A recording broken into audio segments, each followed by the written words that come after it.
All right, let's dive into the fundamental mechanisms of blood gas transport. Truly understanding this process, from the physics of inspired air all the way down to the molecular dance of hemoglobin, is the absolute bedrock of everything we do in pulmonary and critical care medicine. Now, before we get started, just a quick heads up.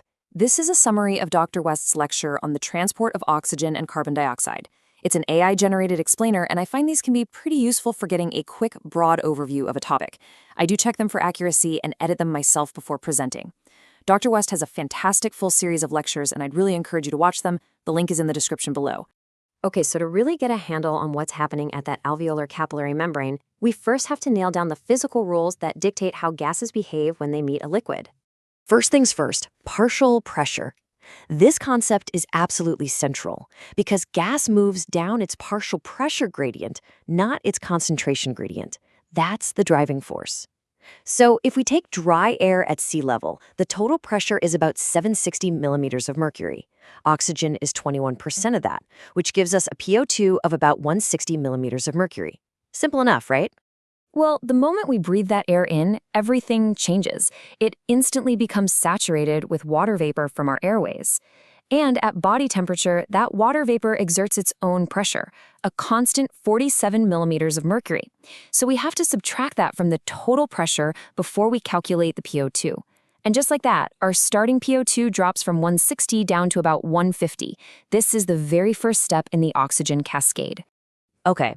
The next piece of the puzzle is solubility, and this is where we see a huge difference between oxygen and carbon dioxide, a difference that completely dictates how our body has to transport them. Just look at the numbers. CO2 is about 24 times more soluble in plasma than oxygen is. It's this massive difference that explains why our bodies need a highly specialized carrier for O2, but can get away with carrying a good chunk of CO2 just dissolved in the blood. So because oxygen is so poorly soluble, relying on just the dissolved amount would be a complete disaster. You can do the math. Even if you maxed out cardiac output to 30 liters a minute, you could only deliver about 90 milliliters of oxygen. But a body under stress can demand over 3,000 milliliters per minute. This staggering gap shows you why we absolutely need hemoglobin. And that brings us to the star of the show, the oxygen-hemoglobin dissociation curve. That classic S shape isn't an accident. It's the result of something called cooperative binding. When one molecule of oxygen binds to a heme site, it changes the shape of the whole hemoglobin molecule, making it easier for the next oxygen to bind. This gives us that flat top portion, perfect for loading up on oxygen in the lungs, even if the alveolar PO2 varies a bit.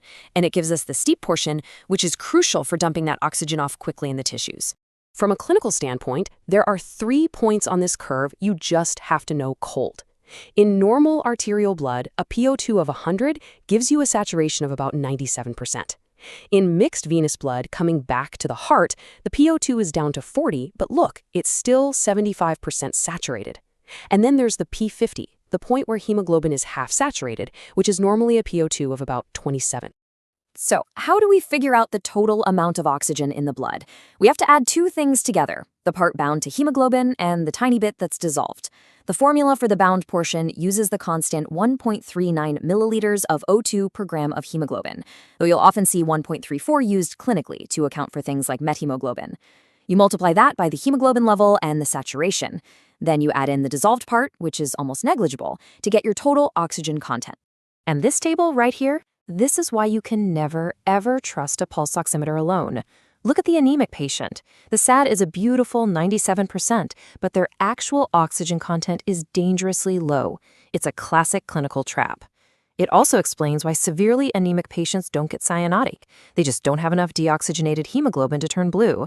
But here's the beautiful part. This whole system isn't static. The body has these incredibly elegant ways to tweak oxygen delivery on the fly, just by changing hemoglobin's affinity for oxygen. We see this as shifts in the curve. So 4 main things will shift this curve to the right, which means hemoglobin lets go of oxygen more easily. The easiest way to remember them? Just picture an exercising muscle. It gets hotter. It's cranking out CO2. It's getting more acidic. And it's full of 2,3-DPG. It's a perfect system for enhancing oxygen delivery exactly where it's needed most. And this specific phenomenon where CO2 and acid make hemoglobin release oxygen, that's the Bohr effect. Mechanistically, what's happening is that CO2 and hydrogen ions are acting as allosteric inhibitors. They bind to hemoglobin and stabilize it in its low-affinity 10 state. This makes it give up its oxygen. It's just a perfect local feedback loop. Okay, so that's the elegant physiology. Now let's look at what happens when it goes horribly wrong. Let's talk about carbon monoxide. The reason this stuff is so deadly is its incredible affinity for hemoglobin, about 240 times stronger than oxygen's.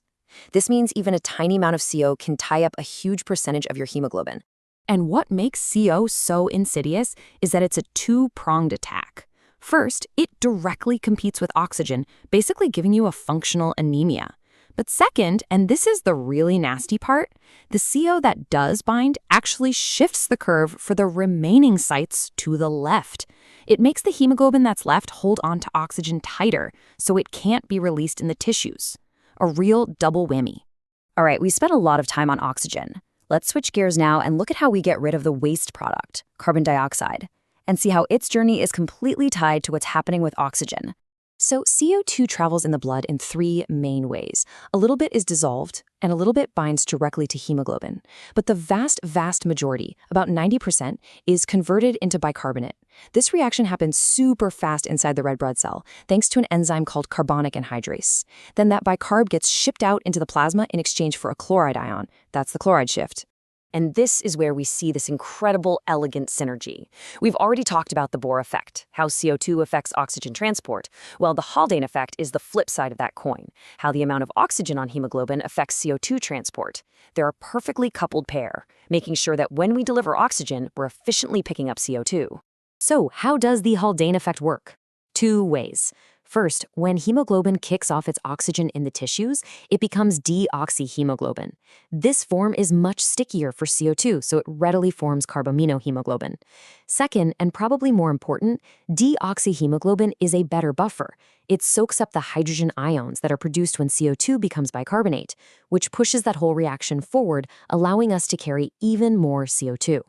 Now, if we put the two dissociation curves side by side, you see something really striking.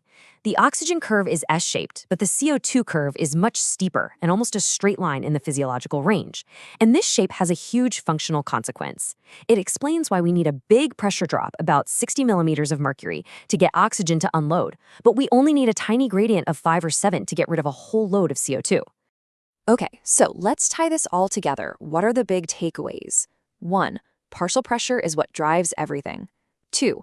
The S shape of the oxygen curve is brilliantly designed for loading in the lungs and unloading in the tissues.